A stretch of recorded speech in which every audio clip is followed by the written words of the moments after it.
Welcome to another episode of Home Sweet Home. My name is Rod McCall. And I'm Scott Nichols. Can grief and joy coexist? Wow.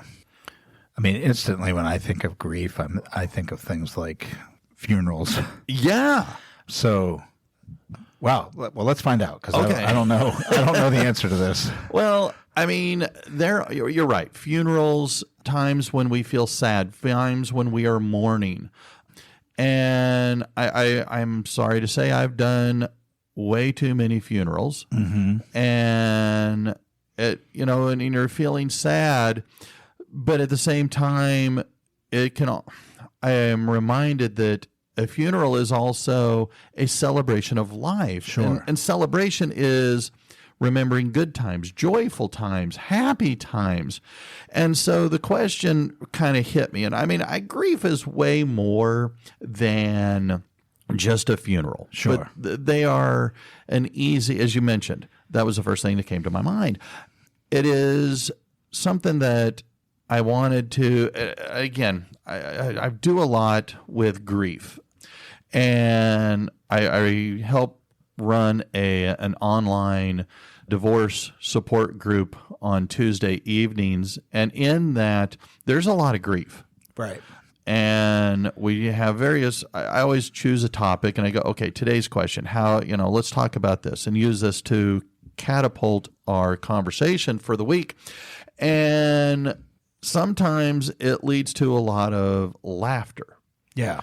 And I sometimes wonder, do people feel bad that here we are, we're talking about divorce, we're talking about not getting able to see our children as much as we want, because that's just one of the downsides of divorce, is that you don't get to see them all the time like you wanted to. Right. And so the divorce is a form of grief, or we go through grief in that process. And so I really thought, okay, it's okay to be happy when you're also sad.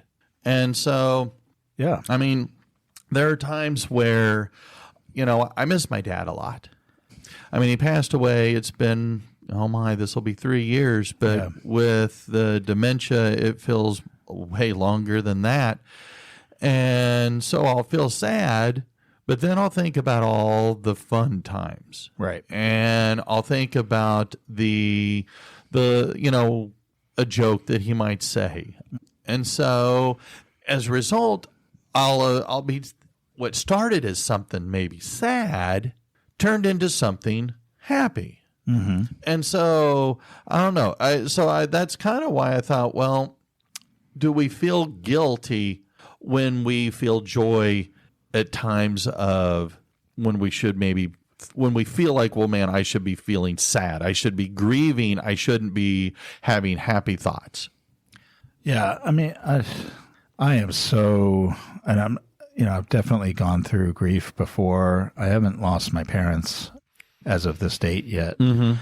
My wife has lost her mom, her dad, and her stepfather, the latter two, just in the past 2 years. Yeah. So it's been a ride for her, for sure.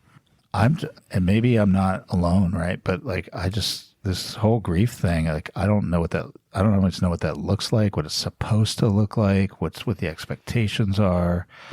It used to be very, I think, cut and dry. Like somebody died and you put on black for 6 months and, that's what you did. Mm-hmm. And I just don't think it's that way anymore. That whole idea of celebration of life is like a new terminology in the past probably 40, 50 years. So I don't know what that looks like. I don't know what the expectation is. And I think when I felt it, I don't know how I'm supposed to act. I mean, my sister passed away when I was 19. She was 29. Mm-hmm. And, I don't know that I knew how to feel about it then. I mean, I missed her. I miss her now. Mm-hmm. It's been a long time. But, I don't know. Is there a right way? Well, I'm just rambling, but is there a right way? There is no right way. There is no wrong way. not knowing how to feel, I think, is how pretty much everybody does feel. Oh, so I'm a little bit normal then. Yeah, you're very normal. Okay, good, Congratulations. good. But I mean, here's the thing. I think there is an expectation that if we're going to feel, that if we're going to have grief, we have to be sad. Yeah. And if we have any happy thoughts, if we feel any joy, well, then are we violating some kind of loyalty to that person who is not with us? The thing that caused us to be sad. I mean, my divorce was not fun. It was not pleasant. Sure. And there were a lot of times in the marriage that it wasn't fun. But yet at the same time, I have some fond memories. Sure. Of things that we did, experiences that we had, that I'm going, oh, well, it's okay to be both. It's okay to be sad, to feel, those negative emotions that are tied to grief, but it's also okay to feel the positive emotions that come from joy and happiness. They can actually, it is my opinion that they can coexist. And so if we allow fear of how other people might think or judge us, well, then maybe that's where some of this comes from, this feelings of, well, I shouldn't feel this way. I shouldn't feel that way. Right. And I think that there's no right way. There's no wrong way. There just is. Yeah, and I think that external expectation, I guess, is what confuses everybody, right? Well, yeah. Like we're trying to comply with other people and do the expected thing, and that's difficult.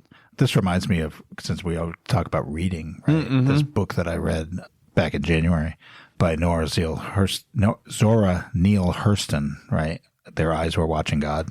And it's a story that has, there's a husband and a wife, and he ends up at some point passing, right? And she does the requisite, the required mourning, right? With the color of black and all that, because it takes place back in the early part of the 19th century. Okay. And so she does that, doesn't do it long enough. And then before you know it, she's in summer colors and, all these things. And people are like, what's wrong with you? You're supposed to be grieving. And she's like, but I don't feel grief. So why would I be grieving? Right. I don't feel that anymore. I feel this way now. And so it's just not the same for everybody. Right. And,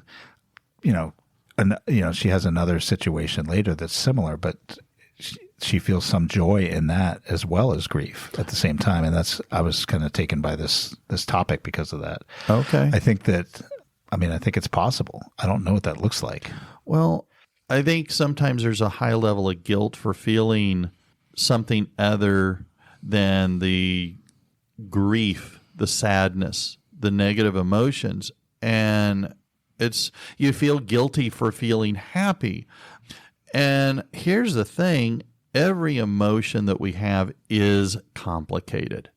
Grief is a mixture of many different emotions. Sure. And so to go with what you're saying, there's no right way or wrong way to grieve. The only way to deal with grief is to go through it. Like so many of the challenges that life has, the only way to get to the other side is to go through it. Wow. And so, and grief, there's a lot of ups and downs when you're going through the grief process. I mean, and you can go through all the different stages many different times, and there's no right way, no wrong way. Right. I mean, because we've talked about grief before, and I mean, according to Elizabeth Kubler-Ross, the 5 stages are denial, anger, bargaining, depression, acceptance. Mm-hmm. Okay, well, and you're going to go through them again and again and again. There's no, you're not going to pick just one and then do that, and it'll come that, and then do the next one and the next one, and it's no. They're going to show up. They're going to show up when you're least expecting it. I mean, I can tell you from personal experience that it can be a song on the radio. Yeah. And you hear it and you smile and you're going, I love this song. And then you start thinking about why you love that song. Yeah. And it's tied to a memory. And then you go backwards and you go, man, I miss that person. Yeah. And so you go from, oh, happy to then maybe sad. And again, to put it bluntly, grief doesn't follow a single emotional lane.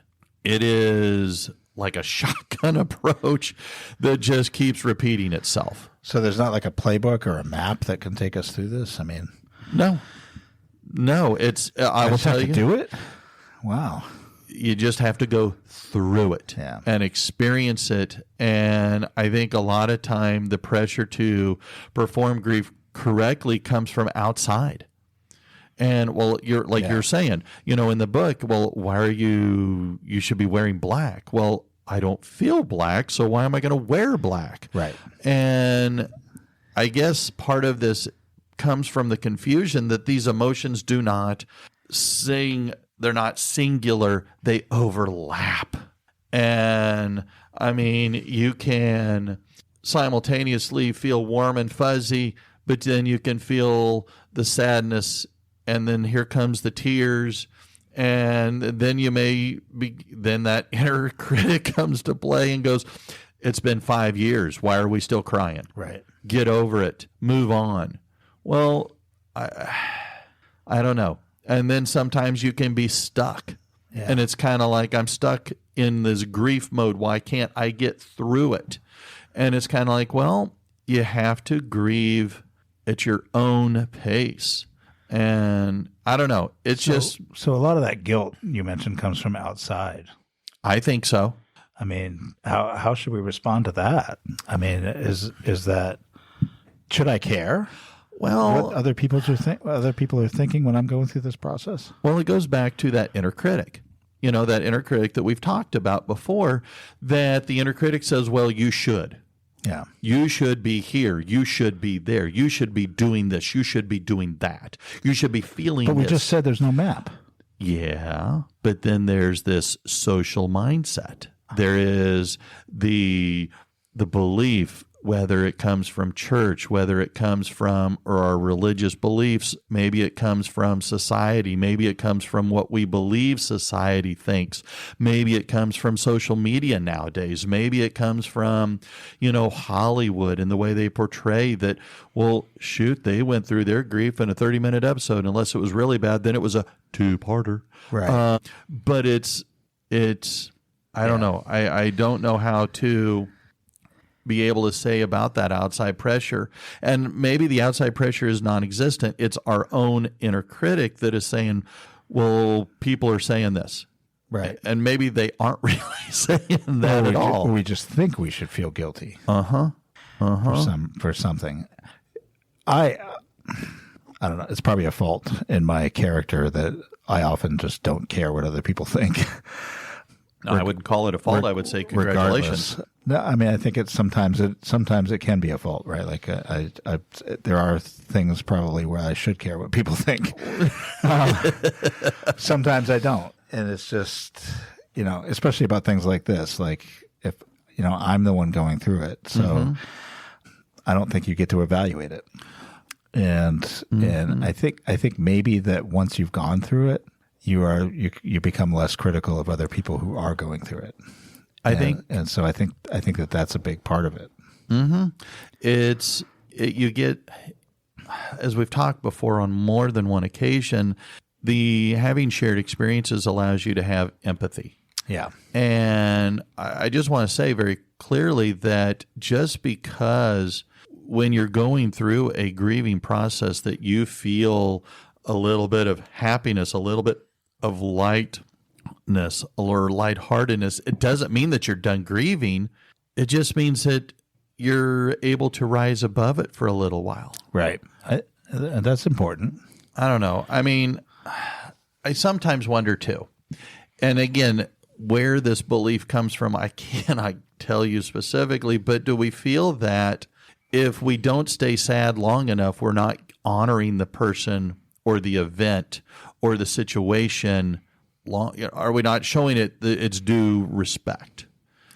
I mean, I think that can definitely be the case, right? I mean, remember the Alamo, Yeah.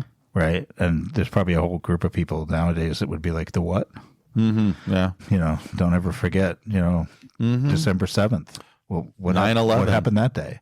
Yeah. Right? 9/11. I mean, that was 24 years ago, 25 years ago almost. Well, I mean, it's, we have all these things that we like to say to remember, but eventually we forget, or we put it to the back burner so far that it's just it doesn't have that same importance anymore. yes, the idea that I don't know. I think it's a misnomer that pain has to be a proof of love. Mm-hmm. I mean, that if you're not, then you're not showing that level of love. I don't know. I think you can get stuck in the sadness. I think you can get stuck in the grief. Mm-hmm. And when you get stuck there, you can't make it through. It's hard to see the good, the happiness, the kindness, the love, the joy that came from that person, that event, we can talk about 9/11. Oh, what a horrible, tragic event. But then I think about all the kindness, the love that was shown, the unity that our nation was able to bring together. Remarkable, yeah. There was some positives. I mean, I talk about, we've talked on more than one occasion too about, my divorce. It was a horrible thing, but yet there's so much good that came out of it. Mm-hmm. I mean, sometimes I wonder too, you feel like you have to cling to that grief to be able to, because the pain is what makes you feel happy. And it's kind of like, well, that's not that's maybe the wrong direction, but I don't know.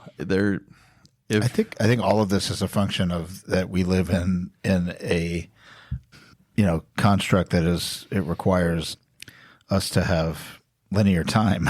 Uh-huh. And we're every day, every minute progressing forward, and we have to, right? Mm-hmm. And some people's progression ends. Well, and that's the ultimate grief, right? That you no longer get to progress forward with that person anymore. Mm-hmm. But that person wouldn't want you to stay in that moment. I don't think so. They would want you to continue to press forward in life. I'm a huge fan of Stranger Things, the TV show, the Netflix series Stranger Things, which I haven't watched at all. Well, it's okay. You still got time, and I do. I hope. Well, one of the main characters did not survive the series, and they died in the final episode. Right. And that much I do know. Okay. And so they deal with grief, and one of the main characters is talking to another one of the main characters, and they said, the grief never goes away. No. You get comfortable. You learn to live with it. Yeah. And I've thought of the losses that I have been given the opportunity to experience, and I think that for me rang so very true. Yeah. That you just find a way to live with it, to make sense of it, and to move forward with it. Mm-hmm. And because at the end of the day, to answer the question that I posed at the very beginning, can grief and joy coexist at the same time? And I'm going to say the answer is yes. Mm. All right. I mean, grief is, it's not going to wait politely for joy to finish. And right. Joy doesn't erase the grief when it does arrive. They overlap. Yeah. They can collide. They can weave together in ways that aren't going to make sense. Yeah. Especially sense, not just sense to me or to those of us that are going and experiencing the grief, but to others as well. But at the end of the day, does it really have to? See, I think that the joy is one of the mechanisms for getting through the grief. Mm-hmm. That you can't, if it's just grief, then it's going to be overwhelming. Yes. And lead probably into depression. You have to remember the good things. It's just like in any stressful moment, right? You can think about the negative constantly, or you can think about some of the positives that would come from it, right? Some of the things that are good, some of the things you're learning, some of the things that affected you. Same with a person, right? As a person passes on, you can think about the good things. You can think about how they affected your life. You can think about some moments of laughter. And that all of that can coincide with the sad, but at least you've got something good to think about. Well, here's the thing that I wonder folks feel or question or wonder, but joy does not mean that you are simply moving on. What it shows is that your heart can feel again, that it's not, you're not dead, that your heart isn't dead, that you are able to heal. And the joy of the memories are what help make this possible.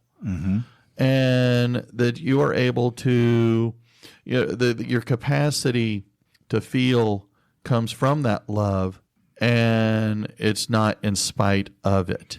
Yeah. I mean, I think that the joy is something that rather than keeping you from, it's something that you should feel, right? It's something that allows you to remember whatever that was that you've lost in a good way, right? It's a reflection. Well, so it's not a moving on. It's entirely, right? It's a moving beyond, maybe, but it's not a moving on per se. And so it's allowing you to reflect on those positive things. I think that's important in all things in life, to reflect on those positive things. I think it's the reason we've moved on from the terminology of funeral to celebration of life. Yeah.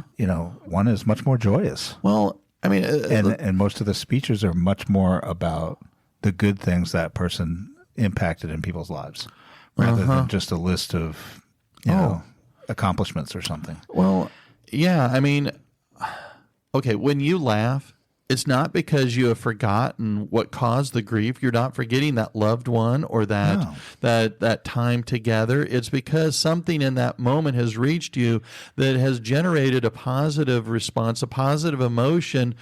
And again, it's allowing you to process so that way you can move through this to get to the other side. Right.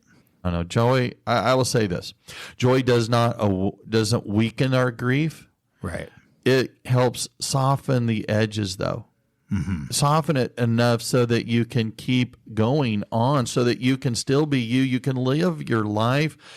I mean, I will say this: that these moments of light, the moments of joy, the moments of happiness, can help you actually endure the heavy weight that the grief is causing. Right. You're not escaping it, but it helps you live. Again, you're living with it. So I just think it's okay for us to give ourselves permission to feel other things other than the grief, other than the sadness. And we don't need to feel the guilt for feeling something other than deep sadness. I mean, I don't know. I don't think joy needs a permission slip or justification. Yeah. I don't think guilt is especially productive in life. I think reflection and an honest reflection, which would lead to either the joy or the grief, is good. But guilt, to me, guilt comes from outside or from that inner critic, and it's like blame, right? It's just not useful. It doesn't move us forward. It only holds us back. And so doing all this without guilt, I think, is definitely very, very important. Oh, again, it goes back to what you were saying, or we've talked a little bit earlier about a sequence of events. Well, you don't have to feel that sadness and that grief and then, okay, I'm done. Now I can feel joy. No, you can, again, they kind of overlap each other. Right. And you can feel, you don't have to go, oh, well, I can't feel joy for, how many more days? It's kind of like, no, you can celebrate the happiness and the joyfulness. I don't know. I mean, and we should allow it to come without interrogation, without going, why are you here? Right. and be glad that it is. And I'll go back to what I said moments ago about it helps us lift the weight, because that grief is like a 10-ton elephant. Yeah. And it can weigh you down. It can keep you down. It can trod you underneath. It can destroy you. And yet at the same time, I mean, people have asked me time and again. I had a recent conversation with a very dear close friend. And they go, I just don't know how you survived. Right. And I think part of it was that there was a level of joy that I was able to experience. Yeah. And there has been a lot of positive, joyful events that have come from of that grief that has allowed something horrible to manifest itself into so much good, so much happiness, so much joy, that not only am I able to provide and share, but that is being shared and spread to so many others. Yeah. I mean, that's awesome. Well, I will say this. We go see Eric up in Kansas where he's at every year. Yeah. And we go up and around his birthday. Mm-hmm. And in doing so, that has actually allowed me to rebuild some lost family relationships. Yeah. And it is now truly a celebration. It's a party when we go back, that we have friends and family and we all get together and we laugh and we joke and we have such a wonderful weekend that I now look forward to it. Yeah. That had Eric not died and I had not gone through that horrible grieving experience, would this have happened? I think that those family ties would have stayed severed, and what a horrible loss that would have been. That is of equal loss. And so, I don't know. I sometimes, we talked about this a little bit ago, but I feel sometimes too, if you feel anything other than extreme sadness in your grieving process, do you feel like you're not showing loyalty? And I'm going to go, no, it's not a loyalty test. Grieving is not a loyalty test. Right. And so you're not, when you get to laugh and have happy memories, it's not that you don't love them anymore. Right. Your love isn't being revoked.